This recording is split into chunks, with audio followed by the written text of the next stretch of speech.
Bali, balik ko lang doon sa PowerPoint. Yan. Ulitin natin. Medyo kasi hindi natin na-elaborate ng maayos. Ayan. Ayan yung ginawa natin kanina. Yung frequencies, kinuha natin yung total frequencies. Then, pinag-multiply natin si frequencies tsaka si midpoint. Ayan.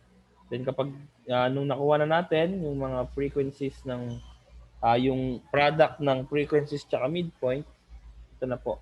I-add natin lahat. Magiging 2,045. No? 2,045. Balik si 2,045, i-divide natin sa 30 para makuha natin yung mean of group data.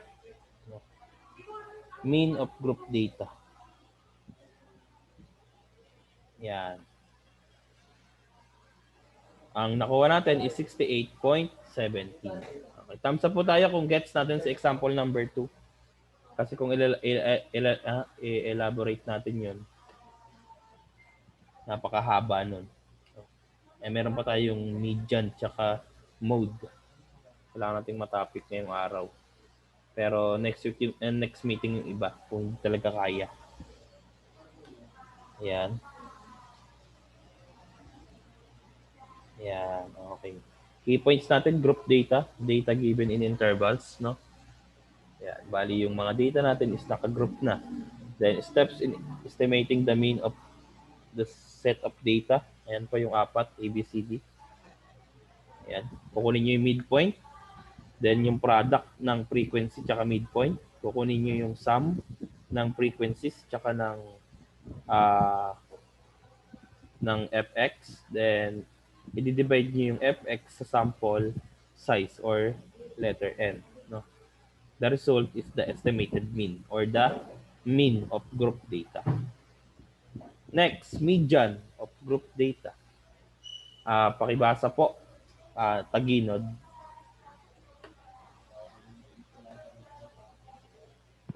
Yan po, sir. Yes, na objectives. At the end of this lesson, the learner should be able to accurately compute for the estimated median of the group data and appropriately use the estimated median in analyzing and interpreting statistical data po. Okay. Next, median, the value that lies in the middle when the set of data is arranged in order. For example, in the data set 1, 2, 3, the median is 2. No?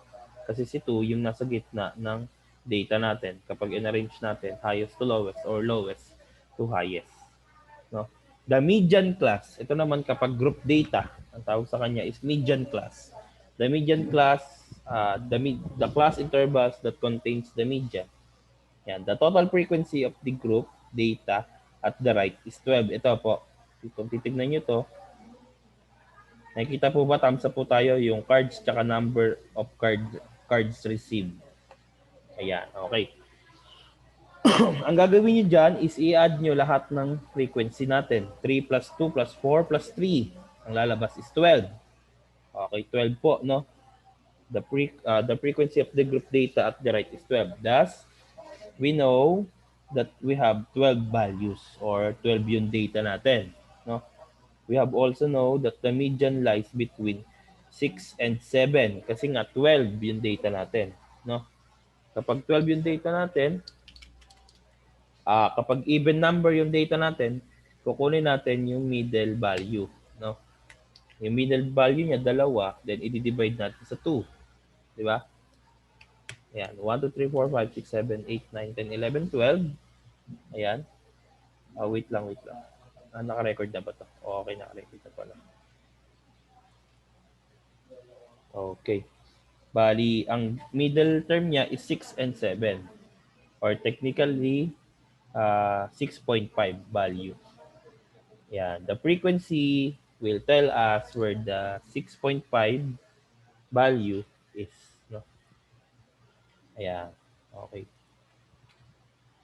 Ayan. Example, in the given frequency distribution table, the median class is the median class interval is 7 to 9, no? Kasi syempre, doon sa unang interval natin 1 to 3. Then 4 to 6. Di ba ang kinukuha natin is yung 6.5 value. 6.5 na value. No? Saan siya pasok dyan? Sa 1 to 3, sa 4 to 6, or sa 7 to 9? 7 to 9. 7 to 9 kasi 6.5 round up 7. No? Kaya ang median class natin is the 7 to 9. No? Ayan. Next is the cumulative frequency. Ito yung sinasabi ko. No? Yung cumulative frequency nakaraan. Familiar tayo kay Ogive graph. No? Yung cards natin, ito yung category 1 to 3, 4 to 6, 7 to 9, and 10 to 12. The number of cards received, 3 to 4, 3. Ito yung mga frequency. Then cumulative frequency natin, 3. Ayan. Ang cumulative frequency natin, i-add nyo lang yung unang frequency sa sunod na frequency. Then kapag nakuha nyo yung sum nun, i-add nyo ulit sa kasunod na frequency. Ilan ang frequency ng unang class interval natin? Ilan po ang frequency ng unang class interval natin? 3. 3. Yeah, 3. Then ano po ang kasunod na frequency ni 3? 2. 2. 3 plus 2? 5. 5. Kaya 5 yung kasunod na cumulative frequency. Then 5, i-plus mo ulit sa sunod na frequency. 5 plus 4, magiging 9. Kaya 9 yung kasunod na cumulative frequency. 9 plus 3, 12. Then 12 yung pinakalas. Kasi siya yung total number of frequency. Dapat laging ganun. Kung ilan yung data ninyo, yun din dapat yung pinakadulong cumulative frequency. Thumbs up na tayo kung nagets natin si cumulative frequency. I-add nyo lang yung pinakaunang frequency sa pangalawang frequency. Pag nakuha nyo, i-add nyo naman siya sa pangatlo. Pag nakuha nyo, i-add nyo sa pang-apat. Then, and so on and so forth. Then, pakita ko si histogram tsaka si ogive ng graph na yan. No? Kasi nakaraan, di naman natin yan na-tackle. Sabi ko, ita-tackle natin. Ito po siya. Ayan. Yung una is the histogram. No? Kapag sinabing histogram, para siyang bar graph, pero ang difference lang niya sa bar graph, si bar graph is particular category. Kapag sinabing histogram, nakagroup na yung mga data natin. 1 to 3, 4 to 6, 7 to 9, 10 to 12. Then para siyang bar graph, kung ilan yung frequency niya. 1 to 3, merong tatlong frequency. 4 to 6, merong dalawa. 7 to 9, merong apat. Then 10 to 12, merong tatlo. Yan po ang tinatawag nating histogram. Kapag ogive naman, a cumulative frequency graph. A cumulative frequency graph. No? Yung una is 3. Nagdagdag ka ng dalawa, magiging 5. Nagdagdag ka ng 5, magiging 10. Then magdadagdag ka ng 2, magiging 12. Para siyang line graph, ang kaibahan lang niya sa line graph, si line graph is date and time. Kapag sinabi namang ogive, frequency distribution graph, no? Or cumulative frequency graph pala. Cumulative frequency graph. Bali, kung balikan natin si cumulative frequency. Wait lang.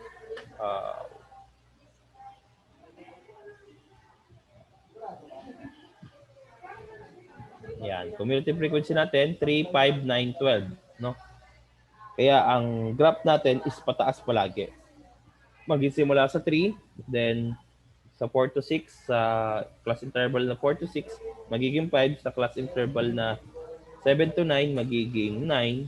Then, si 10 to 12, last is 12. No? Cumulative frequency. Yeah. Okay, very good. Okay, thumbs up po tayo kung nagets natin si histogram tsaka si ogive. Ayan. Yun. Histogram parang bar graph lang. Si ogive parang line graph lang. Ang kaibahan lang nila, naka-group data. Ang tinitignan natin sa histogram, frequency ng group data. Then si ogive is cumulative frequency ng group data. Sir, Okay, Nak. Bakit, Nak? saan po ulit galing yung yung number of cards received? Anak, ayun yung frequency. For example, kumuha tayo ng data. No? For example, meron tayong mga cards, deck of cards. Yan, yung nakuha natin na 1, 2, 3, yung bilang ng 1, 2, and 3, ang nakuha natin tatlo. Then yung 4, 5, 6, nakuha natin dalawa. 7 to 9, Okay nakuha po. natin Thank 4. you. Then 10 to 12, nakuha natin 3. Ganun lang po. No? Parang example lang siya, hindi natin siya kinuha. Bali, andyan na siya agad. Example na siya agad. Thank you po. Okay. Thank you. Yan. Estimated median given as the formula estimated median MD. Then L is the lower boundary of median class. N over 2 is the total number of data over 2 minus F M minus 1 or the cumulative frequency of the class interval before the median class, frequency of the median class, and the width of each class or the class size. Ayan.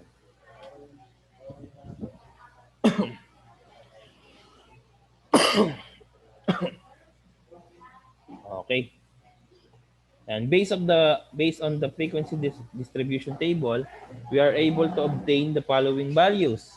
Una, 6.5. Bakit 6.5? Yung lower class boundary of the median class. Yung 7 to 9. Ito po yun, di ba? Yung ano natin, yung median class natin. 7 to 9, then 4. 3 plus 2 plus 4 is equal to 9. Yeah.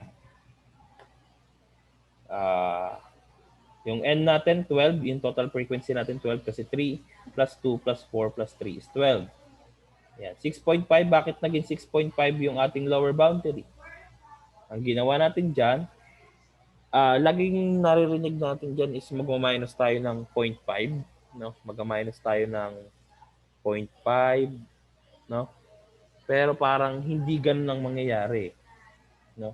Sa mga ibang example, magagamit niyo siya. Pero kapag decimals na yung given, hindi mo yung magagamit si 0.5. No? Ang gagawin natin is i-minus natin ito. Yan. Ipa-plus natin si lower class limit ng median class plus the upper class limit ng preceding class. Ibig sabihin, bago mag-median class. Yung preceding class nun. Ano ba yung preceding class nun? 4 to 6. Ano ba yung upper class boundary nun? Is, ano yon 6, no? Bali, 7 plus 6, 13 divided by 2. Ano po? Nagiging 6.5. Okay. Gets po ba? Thumbs up po ba? Thumbs up nga po tayo kung na-gets natin. Or uulitin ko? Uulitin po ba o hindi? Sir, paulit po. Okay. Okay. Ang gagawin natin para makuha natin si lower class boundary of the median class, itong lower limit ng median class, ito po yung median class natin ha, yung class ng 7 to 9. Ayan. Kukunin natin si lower limit. Ano po yung lower limit ng median class natin? Ano po yung lower limit ng median class natin? 7. Plus, ipa-plus nyo sa upper limit ng preceding class. Kapag sinabing preceding class, yung class bago mag-median class. Ito po yun, yung 4 to 6.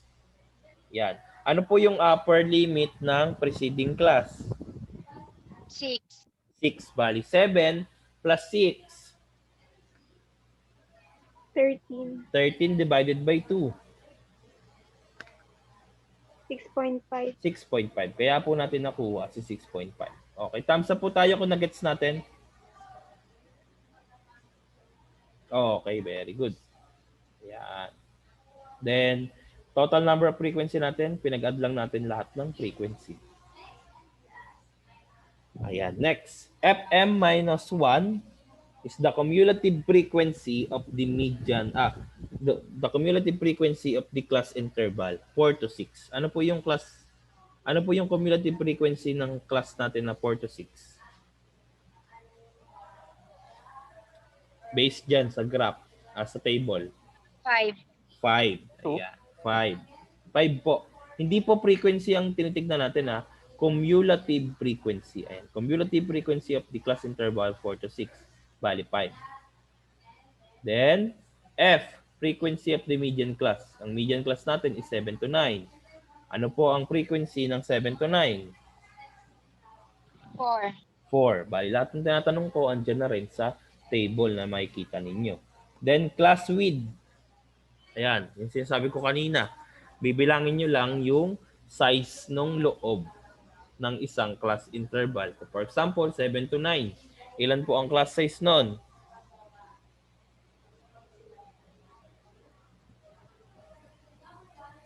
Tatlo. Tatlo. Ayan, bali 7, 8, and 9. Tatlo. Ayan, then substitute na lang natin lahat ng mga kailangan natin.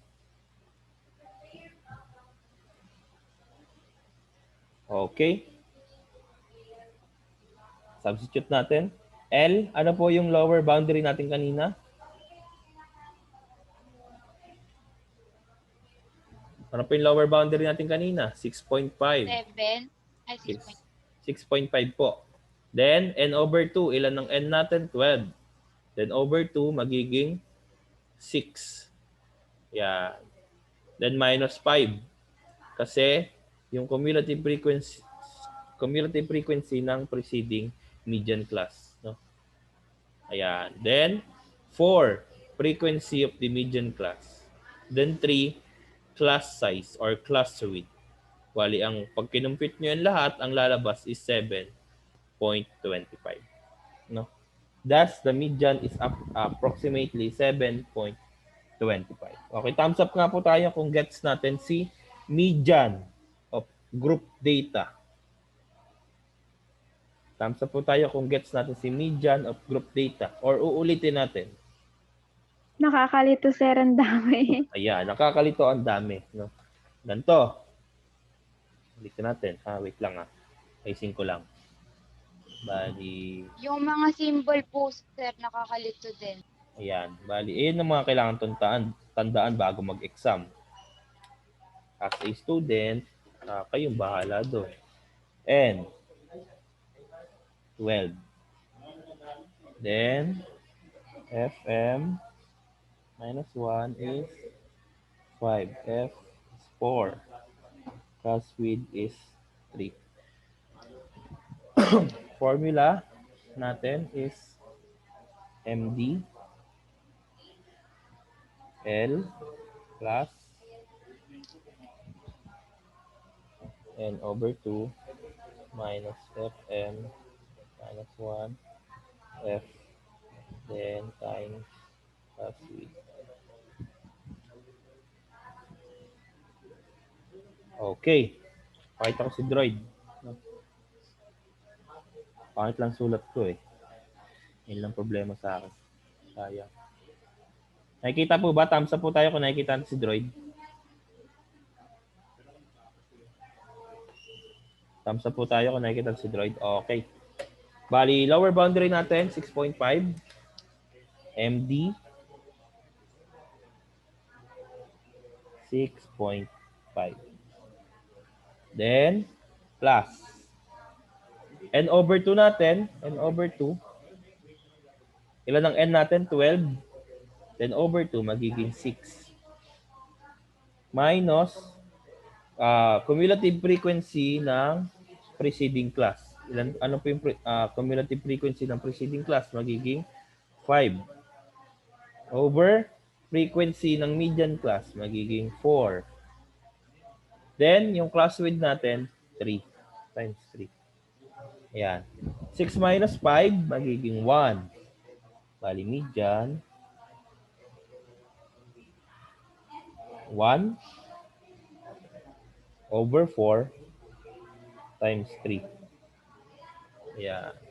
Bali, magiging 6.5 plus 3/4. Kasi 1 times 3, 3. 3 over 4, 3/4. Or yung 3/4 is 0.75. Bali, ang lalabas na sagot dyan is, ano po yung kanina? 7. 5, 6, 7 point ano? Wait, tignan natin. 7.25. Kasi nga, yung 6.5, dadagdagan natin ng 0.75. No? Ayan. 7.25. Yan. Laratin tayo ano. Okay. Thumbs up tayo kung nag-gets natin si median. Medyo marami lang siyang mga symbols, pero kung nasa inyo na si PowerPoint, si study guide, tsaka yung example, meron pa kayong video na to, no? Siguro magagawa nyo. No? Yan. Pwede pa rin naman magtanong. Pwede pa rin magtanong. No? Okay, thumbs up tayo kung nag-gets natin. Ulit, thumbs up tayo. Okay. Very good. Okay. Next. Wait lang ah. Ayusin ko lang to. Hindi natin naanin yung mga example kasi wala na tayong time. No? Okay, sige. Ayun natin. Next meeting na lang si Mode. Bali, given the frequency distribution table below, in which class intervals does the median lie? The class interval, ayan. Then yung frequency, ayan din. No? 18 to 21, 22 to 25, 26 to 29, 30 to 33. Then 12, 10, 9, 16. Ayan. Given the frequency distribution table below, in which class interval does the median lie? Ayan. Ayan. Kapag in-add natin lahat ng frequency, ang lalabas or magiging total natin is 47. Ano po yung median ng 47? Ano po yung median class ng 47? Ano po yung middle value ng 47?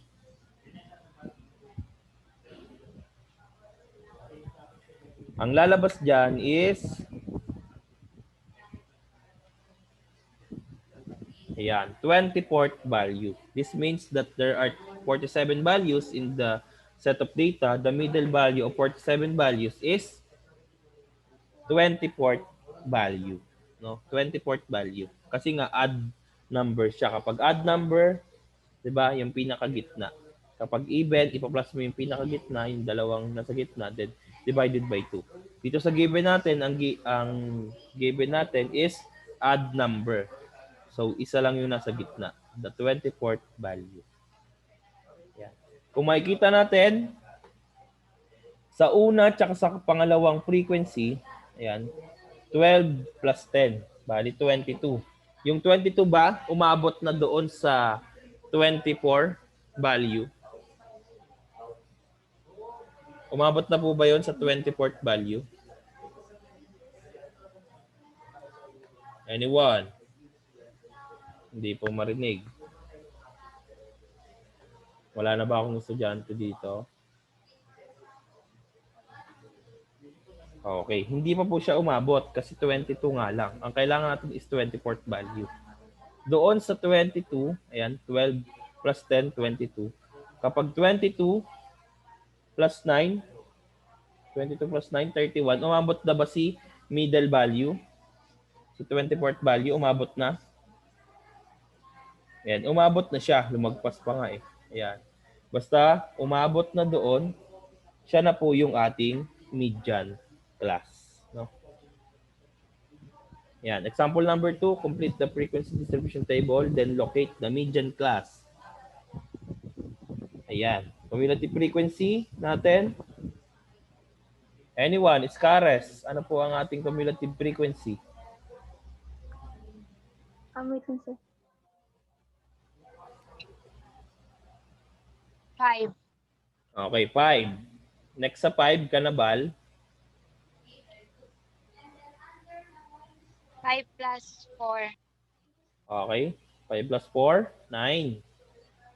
Then next, Sanchez. Ano, sir, wait lang. 12 po. 12. Then, 12 plus 1, 13. Bali, ang total number of data natin is 13. Yan. Yan na po yung cumulative frequency natin. Next. The cumulative frequency of the class can be determined by adding the frequencies to all the preceding frequencies. Ayan. Add na natin. 5, 9, 12, 13. No? 13, ang middle value ng 13 is 7. Nasaan po dyan si 7?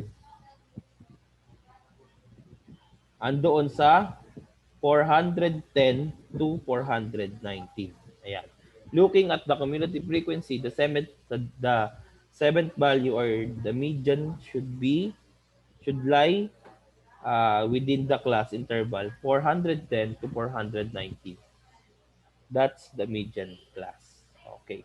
Key points natin, median, middle value, median class, ayan, the class interval that contains the median. Cumulative frequency, pinag-add lang natin yung mga frequency ng mga preceding frequency ng bawat class. Then estimated mean, ayan po yung mga formula ng estimated mean of group data. Okay, itong mode hindi muna next meeting. Okay.